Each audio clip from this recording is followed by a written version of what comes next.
Round up horror में आप सभी का स्वागत है। मैं ऋषि लेकर आया हूं डायन परी पार्ट 2, जिसे सुनकर आपकी रोंगटे खड़े हो जाएंगे। तो चलिए, डर की दुनिया में आप सभी का स्वागत है। तो अब तक आपने सुना कि कैसे राजा ने अपने 7 पुत्रों से कहा, आप हर दिशा की तरफ जाना, परंतु दक्षिण दिशा की तरफ मत जाना। परंतु उनके 7 पुत्र बहुत ही ज्यादा चंचल थे। वह उसी दिशा की तरफ गए। वहां पर पहुंचते ही उन्हें बहुत तेज प्यास लगी। वह पेड़ के ऊपर चढ़कर उन्हें एक छोटा सा झोंपड़ी दिखा। वहां पर एक सामने कुआं था। कुएं के पास पहुंचे, परंतु वहां पर कोई नहीं था। उन्होंने घर के दरवाजे को खटखटाया। वहां से एक लड़की आई और लड़की ने कहा कि अपनी बड़ी बहन से पूछती है। बड़ी बहन ने एक शर्त रखी, यदि वो 7 अगर हमसे शादी करते हैं तो मैं उन्हें रस्सी दूंगा और वह कुएं से पानी निकालकर पी सकते हैं। प्यास के मारे उनका गला एकदम सूखा जा रहा था। इसी वजह से उन लोगों ने इन शर्तों को मान लिया और विवाह के लिए राजी हो गए। परंतु अगली ही सुबह वह शादी के जोड़े में बैठी हुई थी। यह देखकर सभी भाइयों ने डायनों से शादी कर ली और उन्हीं के घर में रहने लगे। सभी भाइयों ने सुखपूर्वक अपना वैवाहिक जीवन बिताने लगे और खा पी कर सभी मोटे तगड़े होते गए और अपना यहाँ का सुख देखकर वापस लौटने का विचार भी भूल गए। किंतु सबसे छोटा भाई दिन ब दिन और भी दुबला पतला और काला होता जा रहा था। सभी भाइयों ने कहा, प्रिय अर्जुन, तुम्हें किस बात की चिंता है? क्या तुम्हारी पत्नी तुम्हारा ख्याल नहीं रखती? तुम इस तरह क्यों होते जा रहे हो? अगर कोई परेशानी है तो हमें बताओ, हम सभी उसका कुछ न कुछ उपाय सोचेंगे। किंतु यदि तुम इसी तरह रहे तो तुम्हारा स्वास्थ्य दिन ब दिन खराब हो जाएगा और काफी मुश्किलों का सामना करना पड़ सकता है।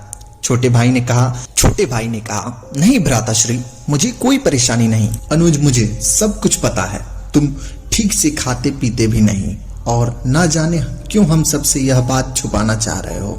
इस पर छोटे भाई ने कहा, भैया, ना जाने क्यों जब मैं भोजन करने बैठता हूँ तब भी मेरी पत्नी पीछे की तरफ मुंह करके रोने लगती है और उसे इस तरह रोता देखकर भोजन करने को मन नहीं होता और मैं आधे पेट खाकर उठ जाता हूँ। कई बार उससे पूछता हूँ तो वह कुछ जवाब नहीं देती। पता नहीं उसे कौन सा कष्ट है, वह क्यों रोती है। मैं अपनी पत्नी से बहुत प्यार करता हूँ, किंतु उसी के रोने का कारण नहीं जानता। इस पर एक छोटे भाई ने कहा, देखो, हम तुम्हें एक उपाय बताते हैं। आज जब तुम भोजन करने बैठो, यदि वह इस तरह से रोना शुरू करे तो तुम तुरंत ही कहना कि जब तक तुम मुझे रोने का कारण नहीं बताओगे मैं भोजन नहीं करूंगा। यह सुनकर छोटे भाई ने कहा, भाई, मैंने काफी प्रयास किया है पर उसने कभी कुछ नहीं बताया। तो इस पर भाई ने कहा, प्रयास करने से कुछ नहीं होगा, तुम्हें थोड़ा कड़क होकर पूछना होगा और यदि वह नहीं बताती है तो तुम भोजन ना करना और छोड़ देना। भाइयों की बात सुनकर छोटा राजकुमार आया और जब भोजन करने बैठा तो रोज की तरह अब उसकी पत्नी ने फिर से भोजन परोसकर आंखों में आंसू छलका लिए। उसके आंसू देखकर छोटे भाई राजकुमार ने कहा, आज यदि तुम मुझे कुछ रोने का कारण नहीं बताओगी तो मैं भोजन नहीं करूंगा। इस पर उसकी पत्नी ने कहा, देखिए, आप भोजन कीजिए और मेरे रोने का कारण जानने की कोशिश ना करें, क्योंकि मेरी आदत है।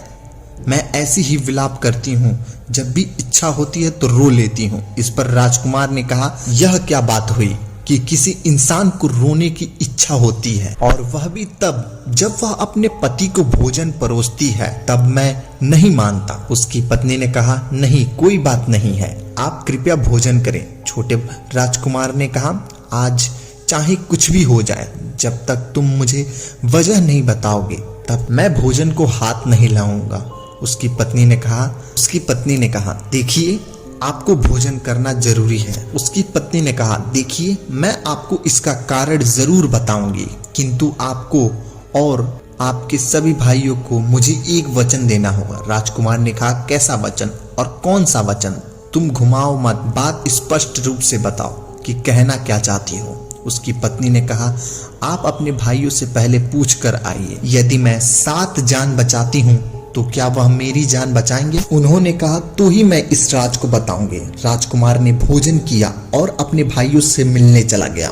उसने कहा, भैया, मेरे पूछने पर पत्नी ने मुझसे एक वचन मांगा कि अगर मैं 7 जान बचाती हूँ तो क्या वो मेरी जान बचाएंगे? इस पर एक भाई ने कहा हम किसी वचन को नहीं मानने वाले। एक बार एक वचन मानकर इतनी बड़ी सजा क्या कम होता है जो फिर से दूसरा वचन लेकर आ गया।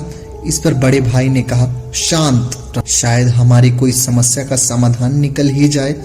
और उसने कहा छोटे अनुज, यदि वह अकेली 7 जान बचाती है तो हमें 1 जान बचाने में क्या आपत्ति हो सकती है। उससे कहो हम उसका वचन स्वीकार है। राजकुमार ने आकर अपनी पत्नी से कहा मैं अपने भाइयों से पूछा तो उन्होंने कहा मुझे कि यह वचन देते हैं कि यदि तुम 7 जान बचाती हो तो 1 जान जरूर बचाएंगे। फिर उसकी पत्नी ने कहा कि मैं आज एक ऐसे राज की बात बताती हूँ। यह बहने डायन है और मैं एक परी हूँ।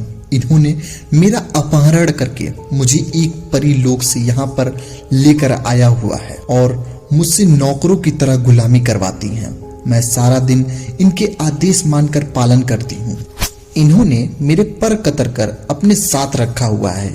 इनकी माँ बूढ़ी डायन जब यहाँ आएगी तो वह मेरे साथ साथ आप सभी को मारकर खा जाएगी, क्योंकि यह अपनी माँ के लिए शिकार लाकर रोज देती है। तब जाकर मेरी जान बच पाई है, किंतु जिस दिन वह शिकार लाने में असमर्थ हुई उस दिन मुझे तो मारकर खा ही जाएगी और साथ ही आप लोगों की जीवन भी संकट में है। आप लोग मेरी एक बात मानो तो आप लोग यहाँ से भाग जाएं। पत्नी द्वारा की हुई बातें जाकर राजकुमार ने जब अपने भाइयों को बताया तो वे असमंजस में पड़ गए और उन्होंने कहा भाई, यह तो पता था कि वह सभी डायने हैं, पर इनकी माँ बूढ़ी डायन भी इनके साथ रहती है, यह तो हमें मालूम नहीं था। और यदि वह आ गई तो हम सभी को बचना मुश्किल हो जाएगा। इस पर एक भाई ने कहा यदि उसने हमें भागने के लिए कहा है तो उसका उपाय भी उसने ढूंढा होगा।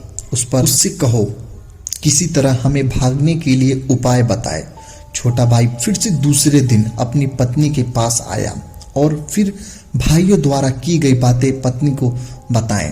उसकी पत्नी ने कहा वैसे तो यह लोग आपको भागने नहीं देंगे, किंतु एक उपाय है। अस्तबल में कुछ घोड़े हैं जो बहुत तेज दौड़ते हैं। आप लोग राजकुमार तो हैं ही, शरीर भी आपका कोमल है।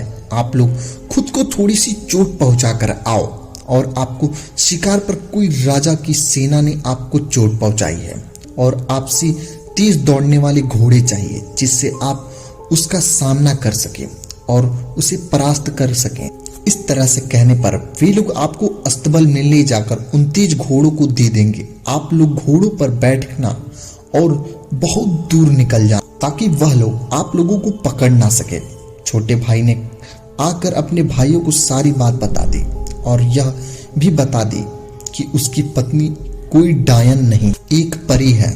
तो यदि उन लोगों ने कोई भी गलती की तो उसकी पत्नी का जीवन संकट में आ सकता है। उसकी बात सभी भाइयों ने मान ली और योजना बनाकर एक साथ शिकार पर निकल गए। अपने ही तलवार से अपने हाथ पर निशान बनाकर पूरी हालत में लौटकर आए और कहा कि किसी देश के राजा ने सेना से उनके आक्रमण किया है और वे उसका बदला लेना चाहते हैं। उन्हें तेज दौड़ने वाले घोड़े चाहिए ताकि वे उसका सामना कर सके, क्योंकि पैदल होने के कारण उसका सामना बहुत मुश्किल हो रहा है। डायन की बड़ी बहन ने कहा कौन है वह और कौन है वह राजकुमार राजा जिसकी सेना ने आप लोगों की ऐसी हालत की। चलिए जरा हम भी उससे मजा चका कर आते हैं।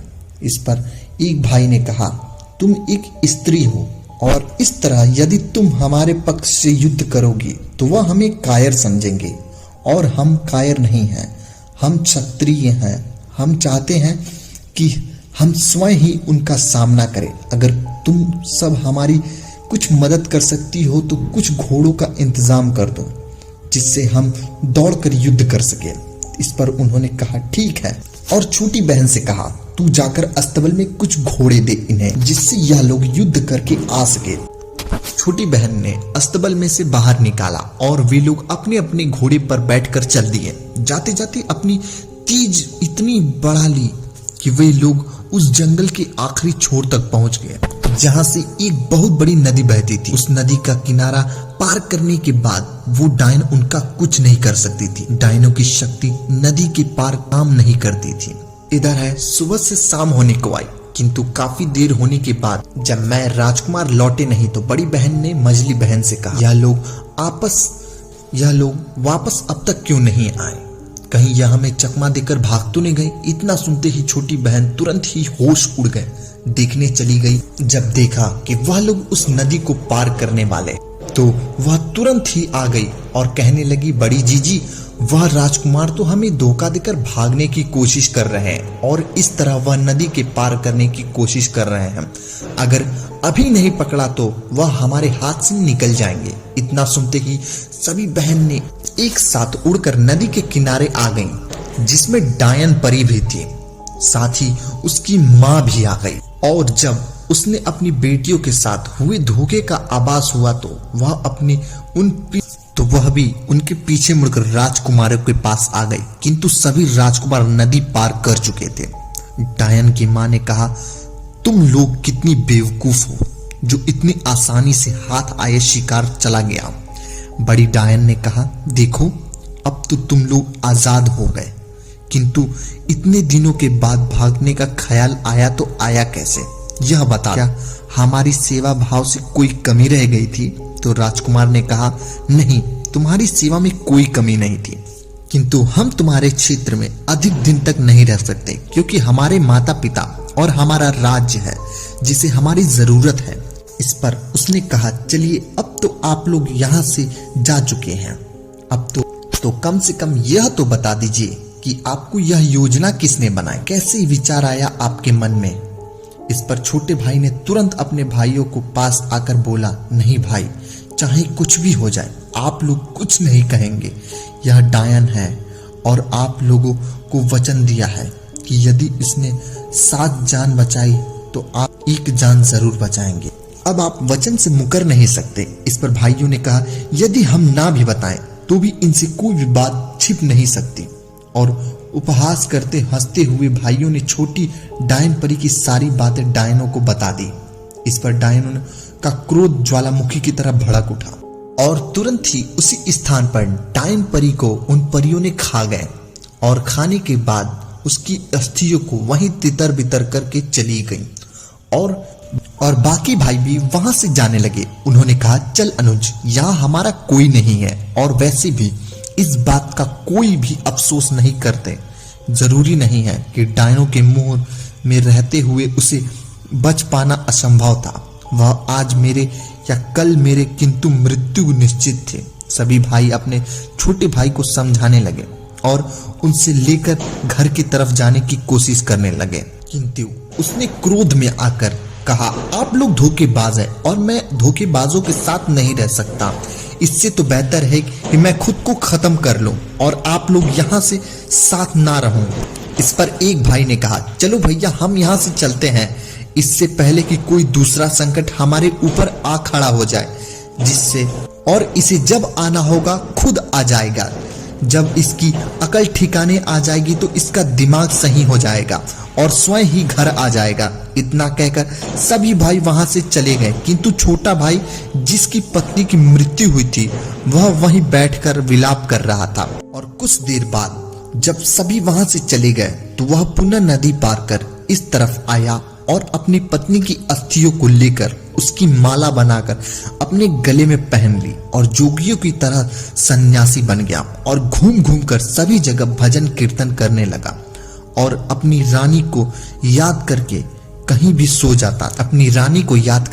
जाता और जो भी मिलता उसे चुपचाप खा लेता और ना मिलना तो भूखा ही पड़ा रहता, परंतु दोबारा लौटकर उस राज्य में अपने भाइयों के पास नहीं जाता। तो मिलते हैं फिर एक और नई सच्ची घटना पे आधारित कहानी के साथ। तब तक के लिए धन्यवाद।